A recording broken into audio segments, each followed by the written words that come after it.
Thank you, operator. Good evening and welcome to TCS's earnings call for Q2 FY25. This call is being webcast through our website and an archive, including the transcript, will be available on the site for the duration of this quarter.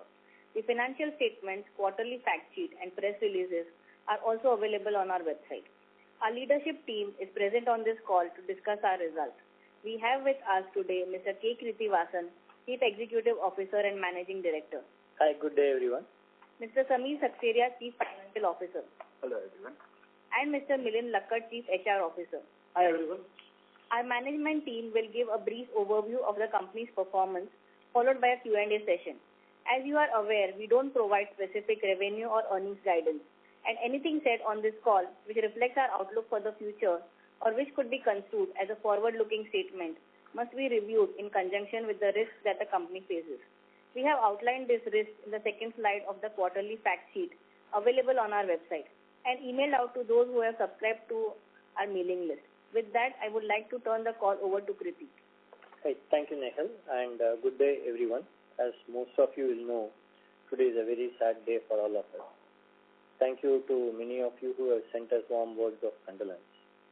It is with deep sorrow we mourn the passing of Mr. Ratan Tata, an extraordinary individual whose life and legacy will always be a guiding light for Tata Consultancy services. His wisdom, compassion, and commitment to uplifting the lives of millions made him revered across the world. This morning, the TCS leadership team and our board of directors went to pay our tributes to him and offer our condolences to his family. It was touching to see so many people who turned out to pay their respects to him, and he also received many messages from our clients, partners, and industry leaders.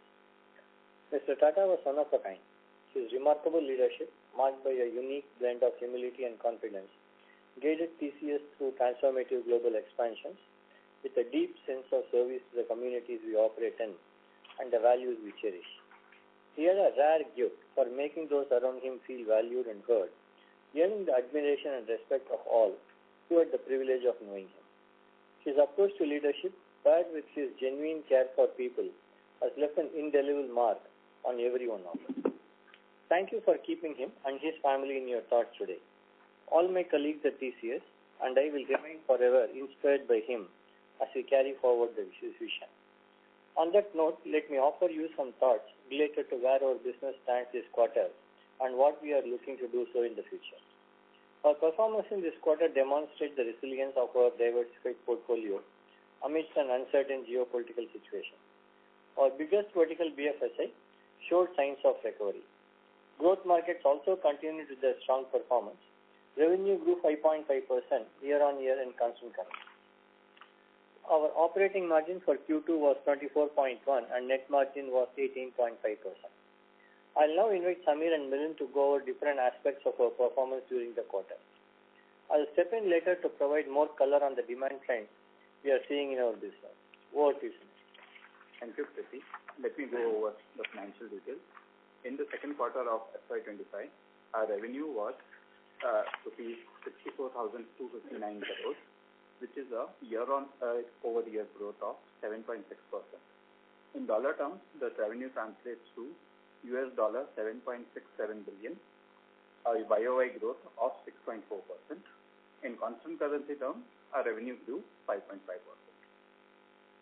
Our Q2 operating margin was 24.1%, a sequential decline of 60 basis points.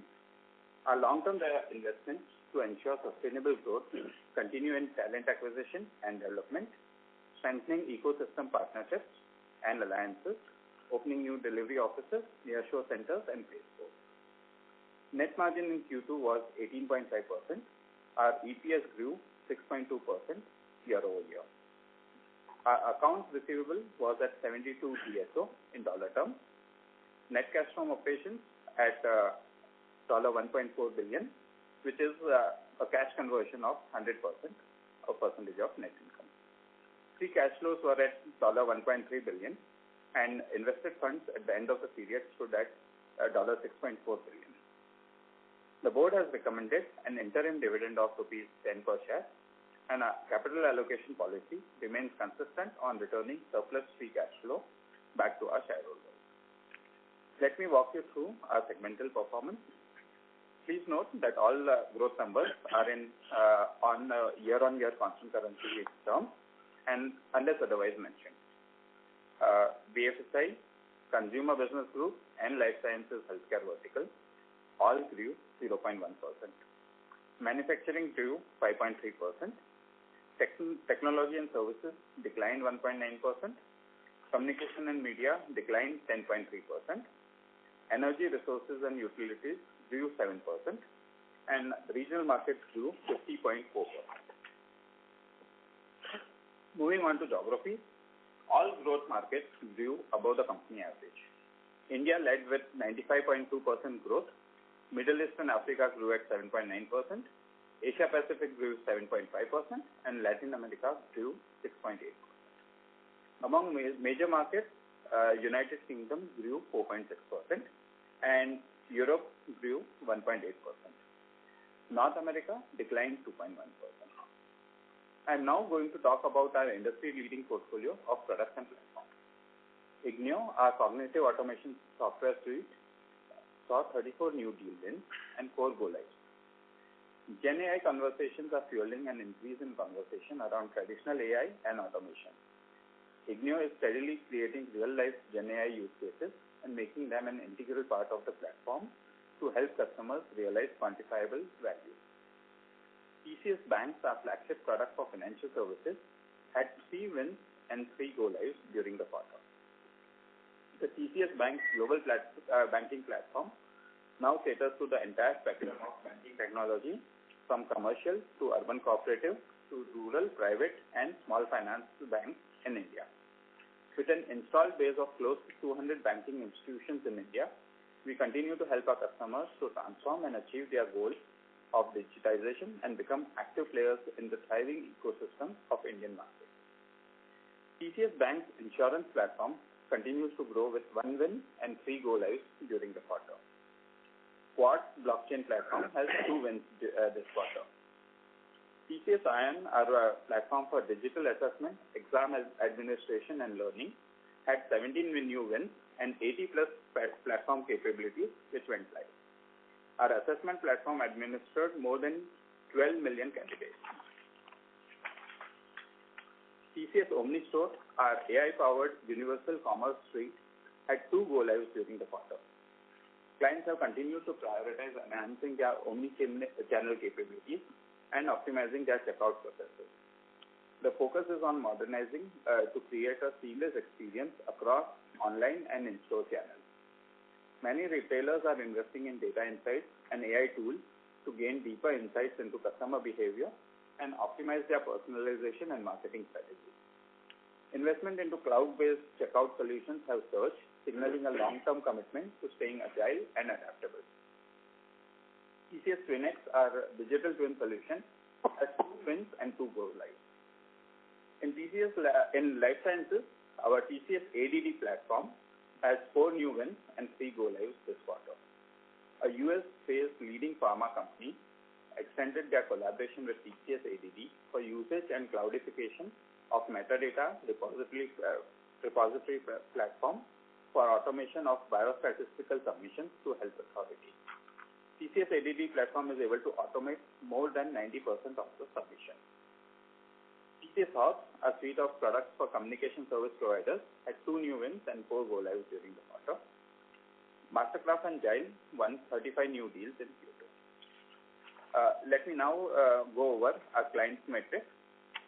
As on 30th September, we have more than 1,300 clients in the $1 million plus band. In Q2, we added 5 new clients year over year in the 100 million plus band, bringing the total to 66. We added 6 clients in 20 million plus band, bringing the total to 298. 8 clients in 10 million plus band, taking the total to 491. With this, I'll hand it over to Manish. Thank you, Samir. Our workforce at the end of second quarter was 610,724. We added net 5,726 associates this quarter after adding a similar number last quarter. We remain on track for fresher onboarding as planned for the year and have also commenced the process for recruiting freshers to the National Qualifier Test for FY2026. Our workforce continue to be very diverse with 150 nationalities represented and with women making 35.5% of the base. We continue our focus on acquiring quality talent. Our talent training hiring is segmented with differential compensation for each segment. This year we have more than doubled our intake of higher cadre trainees. Training intensity has increased across the organization. Employees logged 26.1 million learning hours year to date and acquired 2.6 million competencies. Education and skill development are also part of our core themes under community initiatives that we work on. All our efforts are reflected in our retention rates, which are one of the best among industry peers. Our LTM attrition in IT services was at 12.3%, which is in our comfort range of 11 to 13%. I will now request Kriti to speak on the various demand drivers within the company. Thank you, Milind. I'm pleased to see some signs of improvement, most notably in financial services in North America, in environment of global uncertainty. Our diversified portfolio on yearly investments in growth markets are bearing fruit. All the growth markets continue to grow above company average. However, as a general trend in the major markets, the demand outlook continues to remain cautious, as seen in the last few quarters. Key business themes seen across industries were cost optimization, vendor consolidation, customer experience transformation, supply chain modernization, risk and resiliency. Globally, clients continue to prioritize efficiency through cost transformation programs, and demand for discretionary deals with low immediate ROI remain relatively subdued. Some recent trends that we are seeing in our major segments are in BFSI, financial institutions in the US are looking at sustaining the growth momentum with the Fed's first rate cut in 4 years. Stability in the macro brings initial signs of confidence. With the easing of interest rate environment, consumer confidence and industry confidence will get better. This can potentially lead to improved investment. Customers are focused on operational efficiency and upgrades for the future with an eye on efficiency and automation. While pipeline continues to remain strong, we are yet to see large transformational deals in the BFSI. TCS partnered with Trig in the complex M&A integration journey following the Trig Hansa acquisition. TCS combined its M&A capabilities and deep contextual knowledge of Trig business landscape to ensure a smooth IT integration within the stipulated time frame. The entire IT estate of Trig Hansa was demerged and unified with minimum disruption to business. Post this integration, Trig Hansa's user experience has been elevated and Trig has been able to realize significant commercial synergies from the M&A. It has also enabled Trig to focus on growth in the Swedish market while further unlocking operational efficiencies through consolidation and transformation. In Consumer Business Group, growth was led by TTH, which saw demand for customer engagement and hyper-personalization, business process transformation, SaaS platform implementation, and GenAI as key focus themes. In retail sector, customers are taking a cautious approach due to the macroeconomic and geopolitical situation. Consumer spending during the coming holiday season will also play a crucial role in determining budgets towards transformation initiatives. Retailers are likely to wait and watch for these parameters and factor these into their planning for the next fiscal. Supply chain transformation continues to be a key priority, attracting investments from customers in addition to customer experience and M&A. As an example, a leading US supercenter chain partnered with TCS to modernize and transform their supply chain processes. The client faced several challenges with their existing warehouse management system, including system latency, inefficient product slotting, work allocation, scheduling, and insufficient decision support. TCS conducted design thinking workshops and implemented a user-centered, modular, fully automated, data-driven, cloud-based system, integrating approximately 40 diverse applications to cover the end-to-end processes. This has improved efficiency by 97%, increased agility and scalability to handle surges in demand, enabled 5 times faster deployment at new facilities, increased flexibility to accommodate diverse and evolving business needs, thereby improving sales, time to market, and overall customer experience. In manufacturing, we are seeing some pressure in the near term. Labor and supply side constraints are impacting the industry. However, barring these areas of concern, manufacturing continues to see a strong demand environment, strong demand environment and deal pipeline. Smart manufacturing and software-defined vehicles are the two mega long-term trends. TCS showcased its commitment to a sustainable and technologically advanced future for the aerospace industry at Farnborough International Air Show in 2024. Cutting-edge solutions designed to solve critical industry challenges were on display, including generative AI for supply chain and immersive MRO experience and exploration of quantum computing in aviation. These innovations underline TCS' dedication to pushing technological boundaries and shaping future-ready systems. In life sciences and healthcare, we had client-specific headwinds in the U.S. geography, resulting in significant impact. We expect the headwinds to stabilize in Q3 and return to growth in Q4. The tech, software, and services vertical saw sequential growth for the second consecutive quarter. Cost and efficiency remained a top priority for tech, software, and services customers, and they continue to be cautious on capex investments and in transformation initiatives. In CMI, telecom and media firms are keeping a keen continued focus on bottom line impact, doing more with less. ROI expectations continue to remain heightened. Moving on to service lines, growth this quarter was driven by cybersecurity, AI.Cloud, and TCS Interactive. With increasing sophistication, ransomware, phishing, and data breaches, the enterprises are required to invest in advanced cybersecurity measures, including threat intelligence, endpoint security, and incident response plans. Artificial intelligence is aiding the sophistication of cybercrime, making it imperative for financial institutions to stay ahead of the curve. TCS partnered with one of the largest ground handling companies based in Europe to help them improve their cybersecurity maturity and reduce risk exposure. TCS enabled comprehensive visibility of the enterprise cyber risk landscape, which enabled the customer to measure the efficacy of their security operations, establish better control and governance on key security programs, and track the returns on cybersecurity investments. On cloud front, we continue to see good growth in legacy modernization, data platform modernization, and technology landscape simplification. Over the past 2 years, companies have significantly increased their investments in AI and generative AI. They are focusing on using these technologies strategically to drive business value and are becoming more aware of ethical considerations. Talent development and navigating the regulatory landscape are also key areas of focus. While challenges remain, the potential benefits of AI and generative AI are driving continued adoption and innovation. On AI, generative AI, companies have moved past the point of experimentation through proof of concept and are increasingly viewing AI and generative AI strategic assets, integrating them into their entire value chain.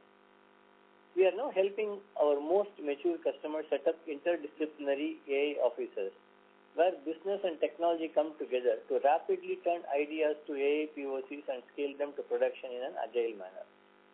There is also a growing interest in using generative AI throughout the software development lifecycle, including legacy migration and modernization initiatives across all industries. TCS was selected by the UK entity of a leading global insurer to transform its IT organization to meet the strategic growth objectives. As part of the multi-year partnership, TCS will help set up a future-proof operating model built on enterprise-wide distributed agile. From modernizing the core insurance systems to developing a cloud-native modular platform and embedding generative AI across the software development lifecycle and business value chain, TCS will drive multiple traditional and disruptive initiatives. The program will enable the insurer to enhance productivity and improve customer experience while growing its market share in the region. Openreach, UK's largest telecom infrastructure company, has selected TCS as its strategic partner for the business operations transformation of their national rollout of next-gen fiber network. This managed services deal solidifies our role as a trusted partner in Openreach's end-to-end network transformation journey, delivering superior services for their flagship broadband business customers, while optimizing cost of network build, minimizing truck rolls, and shortening of production cycles. TCS will harness its unparalleled contextual expertise and domain knowledge of generative AI and cloud-led innovations to deliver efficient operations.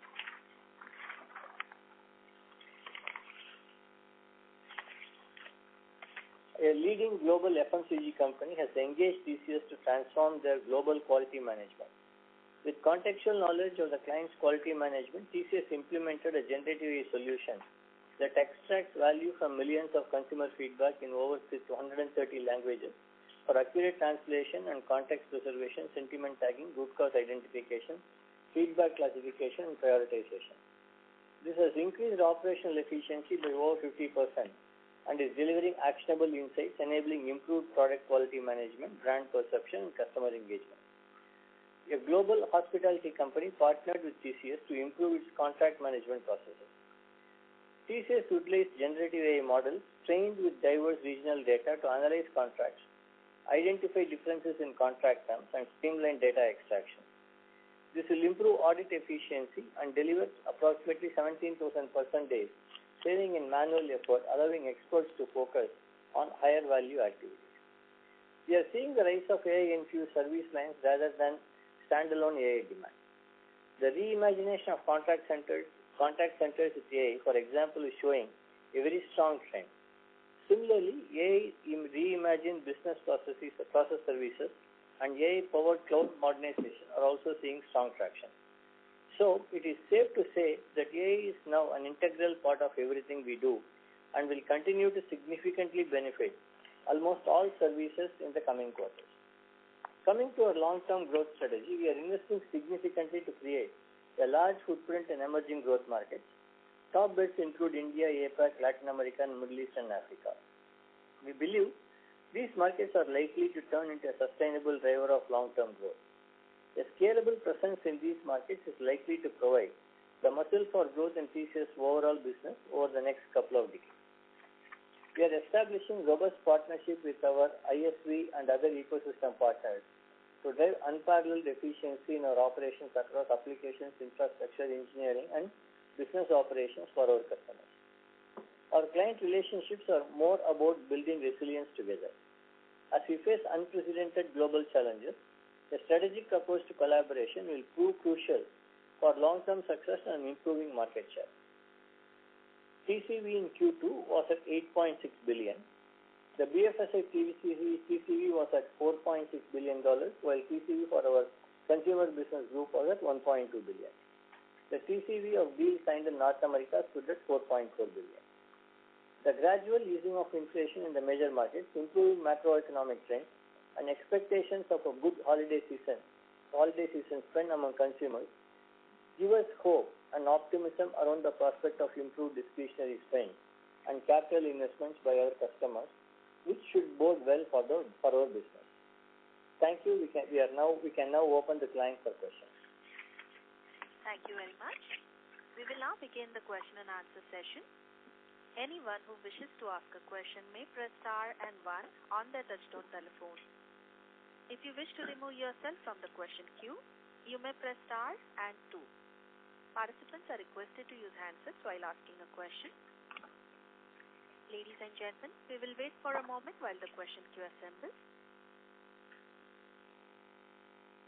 We'll take our first question from the line of Ankur Rudra from JP Morgan. Please go ahead.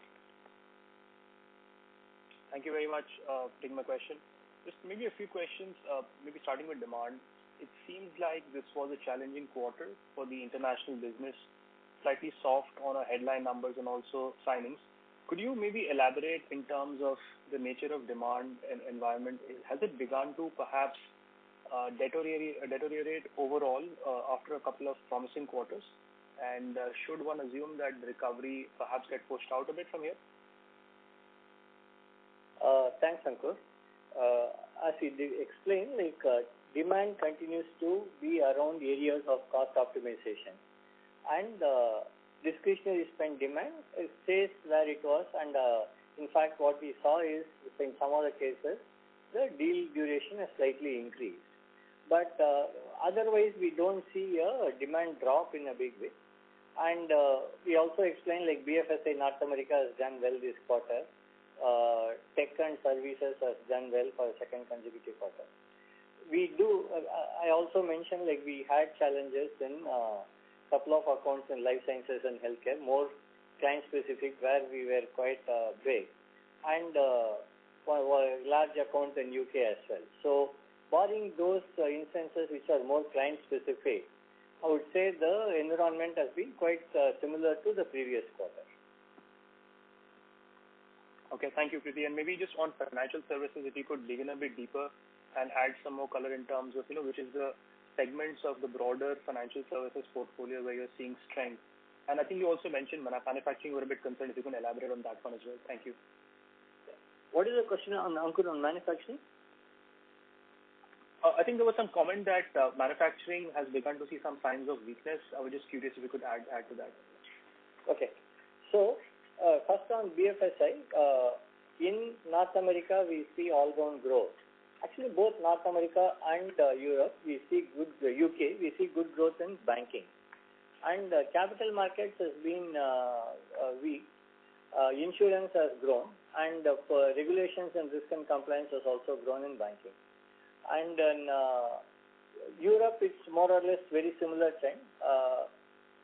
UK, we are again the capital market has been a problem, but also as I said, UK is probably a more customer-specific situation than an overall trend.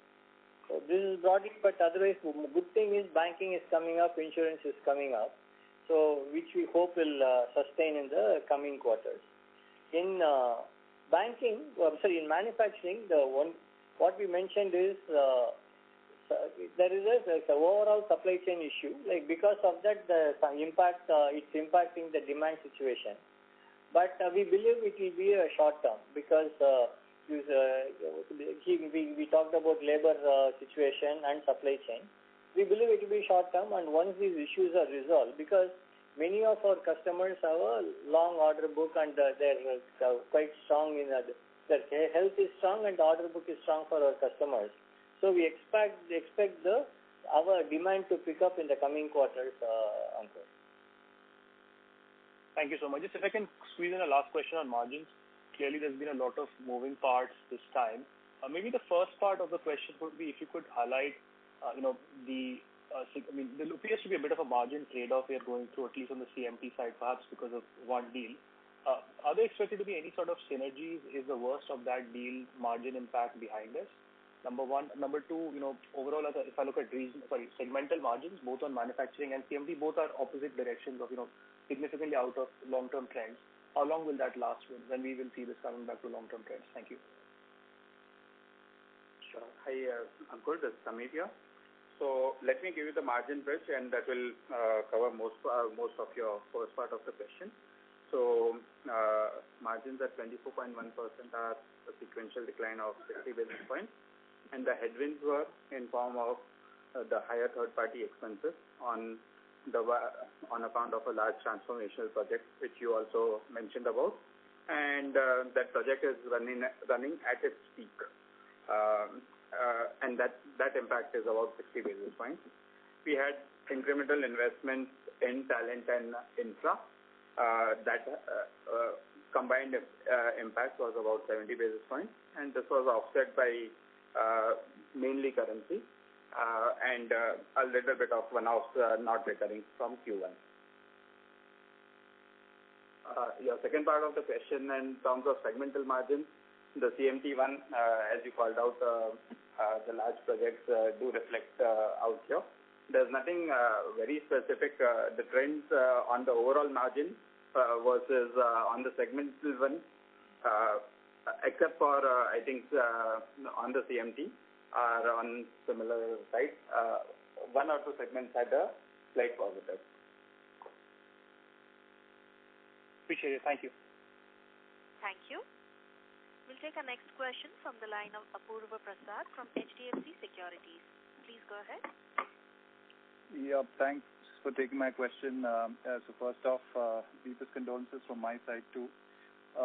Preeti, just to tie in with your comments of improvement in discretionary and optimism going forward, how should we think of growth, visibility, or acceleration beyond the current calendar, especially in absence of mega deals? If I look at bookings for the first half, TCV it's down 20%, of course with no mega deals there as compared to the comparable period earlier.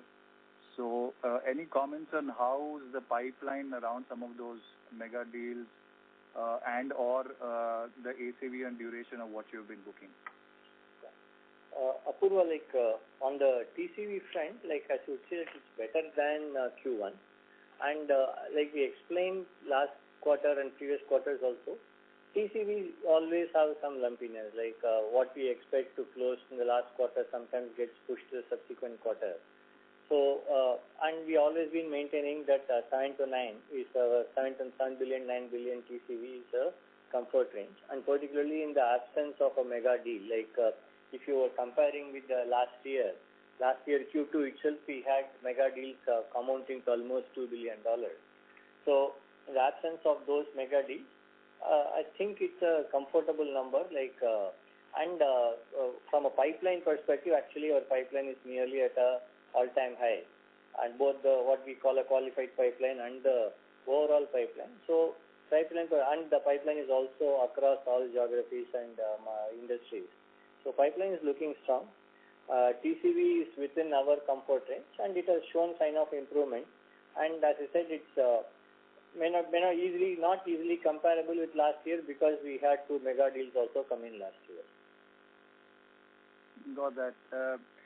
And secondly, how much of the weakness this quarter relative to the previous quarter is sort of emblematic of macro versus the temporary client-specific factors that you mentioned? How long is this expected to last? So, quantification on how much it will be difficult, Apurva, but there is, as I said, overall trend. Wise there is demand environment has remained stable compared to last quarter. Then there is, as I said, a few accounts, 2-3 accounts more. We had some client-specific situation, but all happening at the same quarter is probably a little unfortunate for us. But I think that is a one-quarter phenomena, so we should rebound from that situation. So that's the way I would put it. I won't be able to split between how much is overall environment-specific and how much is client-specific, but we are confident that in near future, Q3 is also a seasonally weak quarter, but Q4 onwards, these factors should ease out. Got it. And just finally, how is the Gen AI pipeline converting to booking and revenue, especially as one of your competitors is talked of numbers which is not too different from our own pipeline. So if you could comment on that in terms of how integral it is becoming part of deals.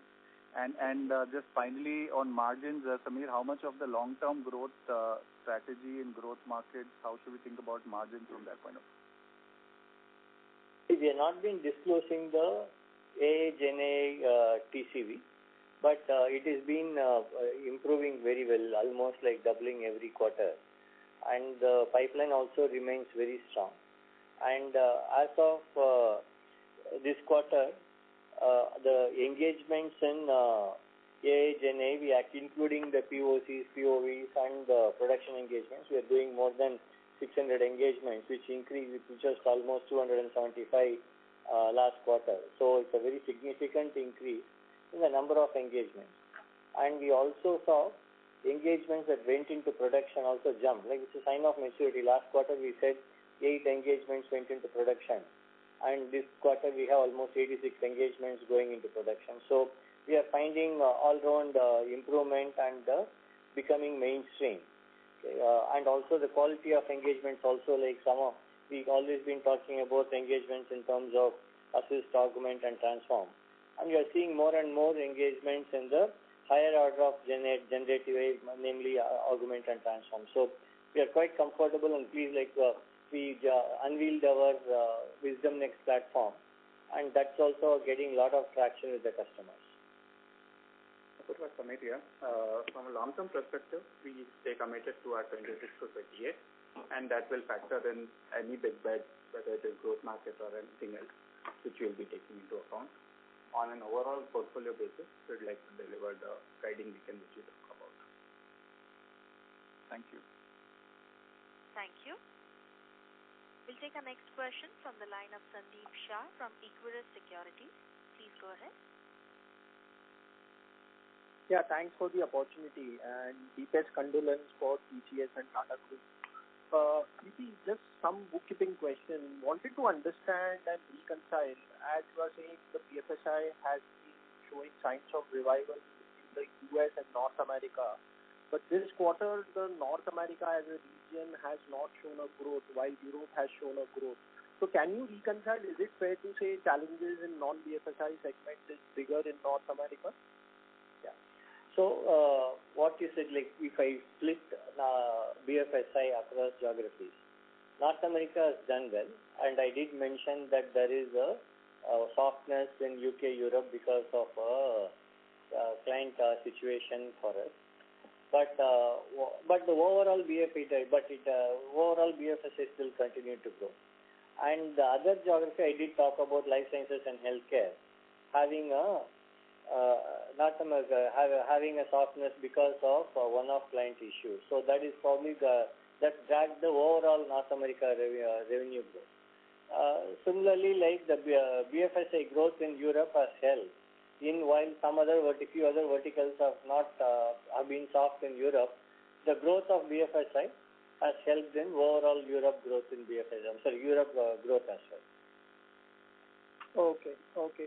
And just on the BSNL deal, one of the comments of CFO has been it's at the peak rate.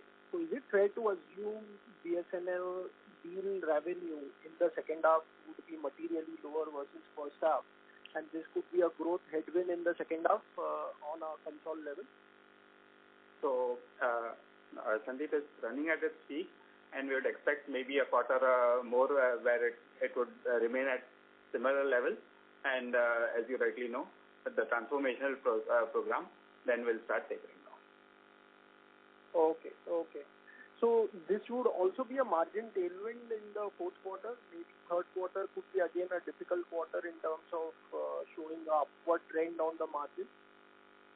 So while we don't say deal specific, but as you rightly called out, we have been calling out the third-party expenses incrementally going up.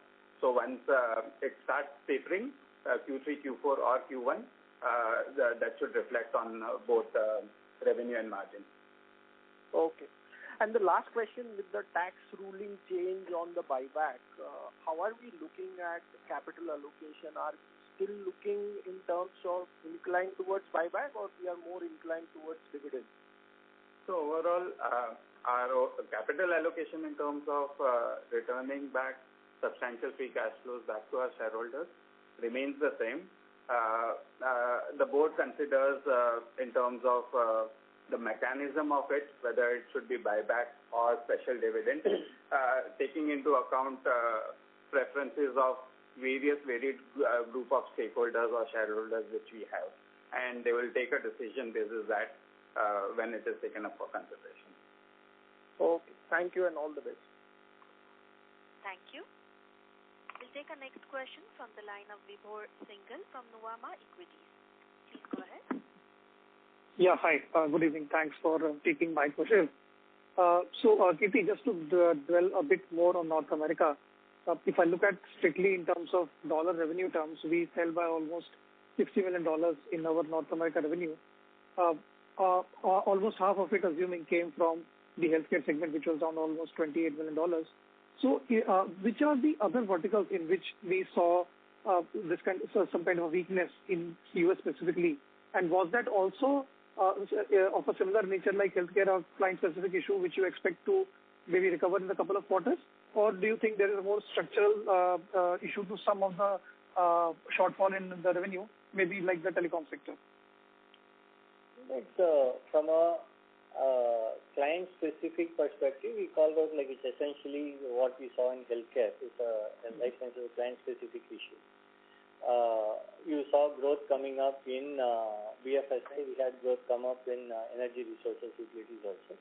And even technology and software platforms, software and services grew. And we've been having the consumer business. We had the issue in terms of demand being slightly soft because of the discretionary spend cut. And we also saw That's primarily it. Like manufacturing also we called out regarding manufacturing and telecom has been a slightly long-term trend. We are hoping that it will recover once the interest rate environment becomes better. There will be a motivation to invest on the capex. But we expect retail. We are hoping for a good holiday season. Having a good holiday season would be a good trigger for investments to resume in consumer industry. Got it. So by that count, are we sticking to the commentary that we mentioned last quarter that retail sector has also possibly bottomed out for us, and next quarter onwards we could see some green shoots in that sector as well? We are at least FY20 next year. We are hoping because once these macro uncertainties ease and economic environment improves, we are hoping things should start improving. I don't want to at this time remember that it's only half the year is over. It will be too early for me to call out like next year is better than this year. But we are hoping for the situation to improve with all the macros also improving. Got it, Kirti. Thank you so much. Just one last question from my side on the headcount addition. I think another quarter of strong headcount addition. So how to read into this going forward? I mean, are we looking at maybe it's not similar but still a positive headcount addition in the coming quarters? Is that more related to the kind of growth demand environment that you are seeing, or is it just a backfill of the negative number that we had for the past 3 to 4 quarters?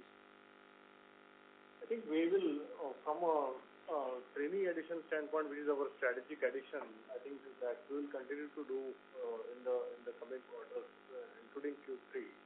Now, other lateral intake from the market will decide based on the market. Got it. So on the lateral side, is it like we are focusing on specific technologies that we are looking to hiring? I know we kind of give a number that we've trained so many people on Gen AI. Is that the area that we're looking to hire later people, or is it more across the board? See, we are working on various technologies and various transformational programs which are across technologies, right? From S4HANA to Gen AI to very specific skill sets on certain products. All of that is something we continue to hire in the quarter. Got it. Well, thank you so much. Thanks for taking my questions, and I wish you all the best. Thank you. Thank you. We'll take our next question from the line of Kawaljeet Saluja from Kotak Securities. Please go ahead. Hey, hi. Couple of questions actually from my side. One, Kriti, is that how's the further situation going to be this year from the initial conversation with clients? Is it any different than what you have seen in earlier years? On furlough, at this time, from whatever we know, it's similar to last year. We don't expect this to be any different compared to last year. Got that. The second question is on the BSNL deal. Now there are various sizes which are being discussed. I think your company announced $1 billion in terms of deal size. I'm just trying. Whereas when I read your annual report, there was specific mention of additional 20,000 sites, which will be rolled out as part of deployment. So I'm just trying to understand, the overall size or the scope of the deal. And if it's $1 billion, then I guess in the last 4 quarters itself, the billing would have reached around $750 million. So with that as a backdrop, how do you end up with, let's say, flattish deployment or another quarter of strong, robust revenues from BSNL in the December quarter?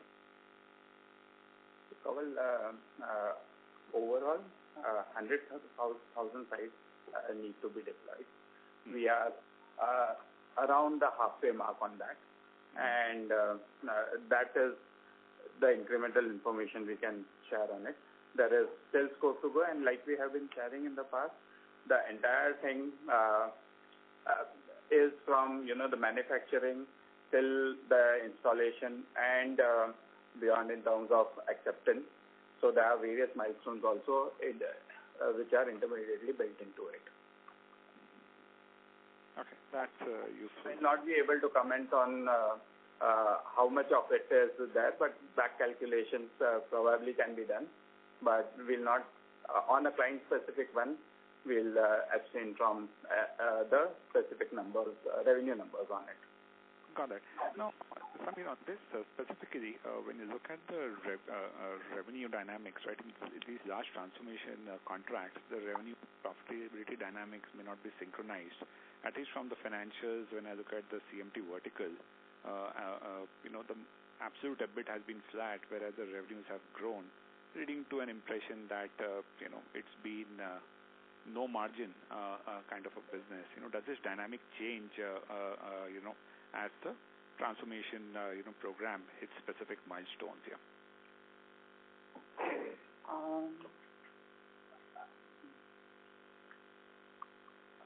So, in the overall transformation program, during the transformation program, we don't expect the dynamics to change considerably.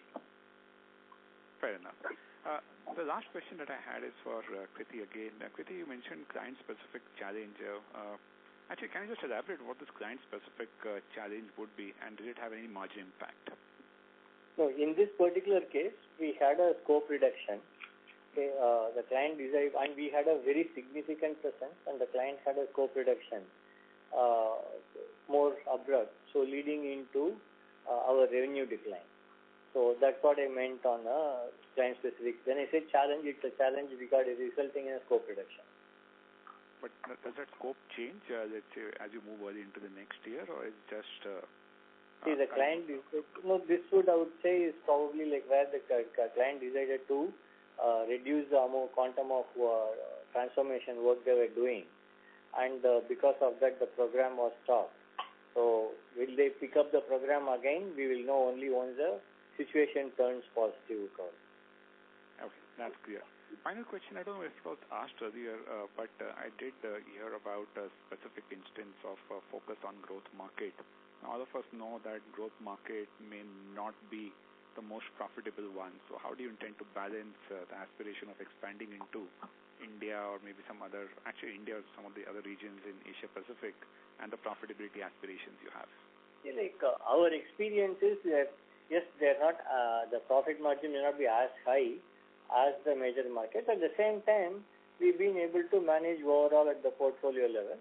And and also it's a market where growth will come in, and the kind of transformative engagements we do are very interesting. And as the volume picks up, Kawal, my guess is we'll be also able to manage the margin. Currently, also the volumes are low because of that SG&A expenses in the markets are slightly higher. Our expectation and the way we would operate is as the volume picks up, we should be able to manage our costs and improve the margins also. Just to add to it, we could drive growth in one portfolio and drive efficiency in another portfolio. Our intent would be to deliver a combined mix of growth and profitability in the aspirations which we have set. Thank you so much for your responses. Appreciate it. Thank you. We'll take our next question from the line of Rishi Jhunjhunwala from IIFL Institutional Equities. Please go ahead. Yeah, thanks for the opportunity. Just a couple of questions. Firstly, if you look at our SG&A expenses as percentage of revenue, they are pretty much at an all-time low. And in the past 4 to 5 quarters, we have seen sequentially even the absolute amount coming down. Just wanted to understand, is it more a reflection of, how things have slowed down in the past 4 5 quarters, and hence you are trying to rationalize that, or more a reflection of how, the next 3 4 quarters might look like, and you're kind of managing investments there? So if you look at it from an absolute perspective, SG&A expenses have been in the stable level. If you look at it from a year-on-year perspective, there have been investments, infrastructure, as well as travel expenses going up. And I'm assuming you are looking at it just from, you're talking about from an absolute one, because percentage, some of the non-services revenue will also have an impact. But overall, SG&A is one of the levers in terms of stable management and efficient management on SG&A when we are looking at the combined margin, Rishi. Okay, sir. And just secondly on deals, right? So last quarter we had indicated that there were delays in deal closures, and so possibly that could have reflected in better wins this quarter. there hasn't been any material uptake, but you mentioned 7 to 9 billion is a comfortable, a range in which you are operating. I just wanted to understand, in order for our growth to accelerate to, maybe high single digit or closer to double digit over the next 12, 18 months, do you still need this number to go up substantially, or the overall budgets might just reflect that, even if it is not getting reflected in the TCB? No, see, for the current revenue trajectory we are in, about 9 billion. I'm not saying 7 billion will be comfortable consistently, but close to the range. We have to get close to our book-to-bill ratio. If it gets somewhere around 1.1, 1.2, would service the growth that is required. So that's the reason we are coming up with a number of almost 7 to 9. But also, Rishi's idea is that when you say 7 to 9, there will be a couple of quarters where you will have a mega deal come in. So it will also give a additional bump to the overall number. So 7 to 9 without mega deals is fine. Then we'll have sometimes a mega deal that will push the number up. So that will be, for instance, last year we had almost more than 40 billion. This year we had somewhere between close 16 and 17 billion is what we have. With some large deals coming in and with all the better deal closure, we may be closer to the mark that we were last year, or if you bill lesser, we will not be less by a big number. And as I said, 1.1, 1.2 book to bill is a decent number for sustaining the growth. Got it. But do you have mega deals in the pipeline which could potentially? There will always be few mega deals in the pipeline. Okay. All right. Thank you so much. Thank you. Thank you. We'll take our next question from the line of Ravi Menon from Macquarie. Please go ahead. Hi, thank you for the opportunity. Kuri, I wanted to touch upon one of the markets that you're really strong in. That's airline industry. We had heard about how they want to go direct to consumer, and I guess those plans have been put on hold as they struggled on other fronts. Do you see some of those kind of investments coming back? Yeah, definitely. From what we understand, those investments are coming back. And in manufacturing, where you spoke of, were you talking about aerospace specifically or any other segments? Definitely, the labor issue is around aerospace. Supply chain issue is in auto as well as aerospace. Thank you so much. And one last question on the BSNL deal. As I think, if I understood correctly, by next year Q1, that's supposed to end. And is there a maintenance phase after that? Yes, there will be a maintenance phase. Currently, for the existing deal, we are on track to, in fact, close by Q4. Okay, and Q1, there could be some residual work and some maintenance work will be there. Right. Thank you so much. Best of luck. Thank you. We have our next question from the line of Gaurav Rateria from Morgan Stanley. Please go ahead. Hi, thanks for taking my question. First question is for Kriti. You did talk about optimism around discretionary spend returning back. So apart from macro data points, what are you seeing either in your portfolio or client conversation or the pipeline that gives you more confidence around a return of discretionary over a period of time? There are a couple of things. One is there is a lot of optimization work going on. Some of the work, expense or spend or investments around technology debt has not taken place. For instance, there's a work around technology modernization, mainframe modernization, that's pending. And one good thing is with generative AI becoming more and more mainstream, generative AI is also being seen as an important lever through which modernization could be expedited and accelerated. So that's one. And the second is our client conversations in terms of enhancing customer experience. Okay, that's also in some cases that which should have been happened last year did not happen. So our optimism comes from the backlog of work which some of our customers are not being able to carry forward because of the current environment they are in. Got it. Second question is on margins. I know that you did give us a bridge, and that had a component of capacity building and infrastructure-related investments. That had some impact on the margins. Kind of coming back gradually, would you expect margins to return to the range that you talked about in the near term, or will it be more like a medium-term phenomena? Basically, you have levers around India business sort of tapering down on that contract, which can lead to some margin expansion. On top of it, some capacity creation has happened. That also kind of can lead to a margin expansion. So trying to understand 26% is a more of a near-term phenomena, or more like a longer-term margin aspiration one should think about. Thank you. Gaurav, we'd like to get to 26 to 28 or nearer to 26 as soon as possible. Given how the macros are stacked up, we can't tell you it is in the immediate quarter or 2 quarters or 3 quarters or 4, but we'd like to get to it. Our aspiration, we exited at 26 in Q4. I'd be really happy if we can exit this year Q4 also at 26. Thank you very much. Thank you. We move on to the next question from the line of Nitin Padmanabhan from Investec. Please go ahead. Yeah, hi, good evening. You mentioned that the deal tenures have sort of expanded. So is that in specific cases, or is that a very broad-based kind of phenomenon? Nitin, I think probably what I meant was a deal cycle, right? Like deal time to close the deal. We saw an extent. It's not the tenure of the deal. It's the time to close the deal has expanded between Q1 and Q2 in some other cases. Got it. And you mentioned that the headwinds that we have seen this quarter, in some cases it could sort of stabilize in the next quarter and then possibly improve. I think that was more life sciences.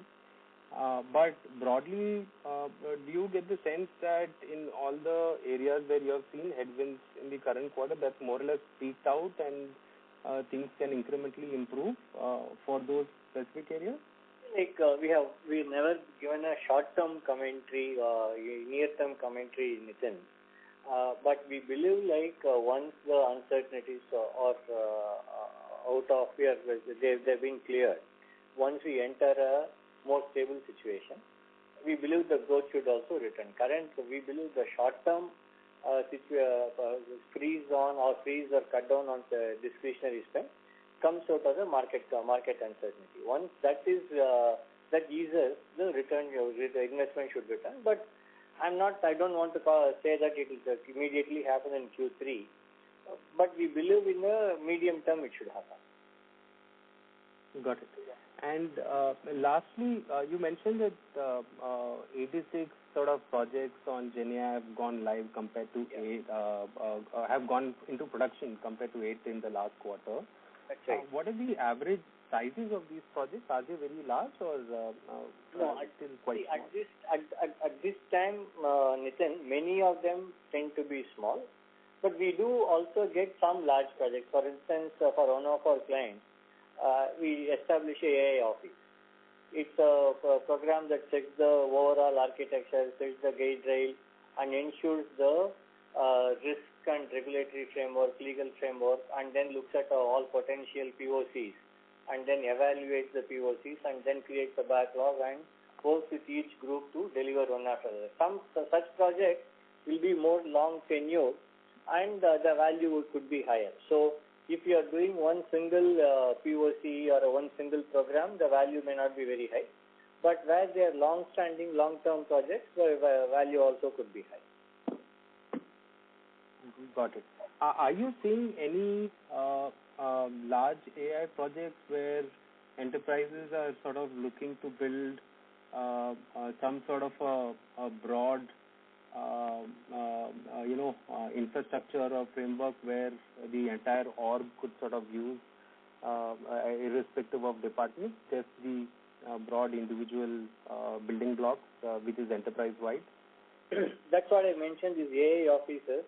we are trying to create a overall infrastructure. It's both it's more technical infrastructure as well as a framework and guardrail that's required. That's what when I said AI office, that's what these programs tend to do. Got it. And in just lastly, in such cases, how large would these programs be wherein an org tries to do this? I'm sorry? In the case where an enterprise seeks to create a AI office broadly, typically how large will these projects be? It can vary. It can vary based on the size of the organization, tenure of the deal. It could be 10 million to 20, 30 million based on the tenure and size of the organization. Got it. That's very helpful, Kriti. Thank you so much and all the very best. Thank you. Ladies and gentlemen, that was the last question for today. I now hand the conference over to the management for closing comments. Over to you. Okay. Thank you, operator. We are quite pleased with our second quarter performance growing at 5.5% year-on-year in constant currency amidst the challenging geopolitical situation. Deal momentum continued to be strong in Q2 with order book at 8.6 billion for the quarter. Operating margins were at 24.1%, declining 60 basis points sequentially. Our LTM attrition in IT services was at 12.3%. I would like to thank the 612,000 TCSers whose valuable work is helping us achieve excellence every day. With that, we wrap up our call today. Thank you for joining us. Thank you, members of the management. On behalf of TCS, that concludes this conference call.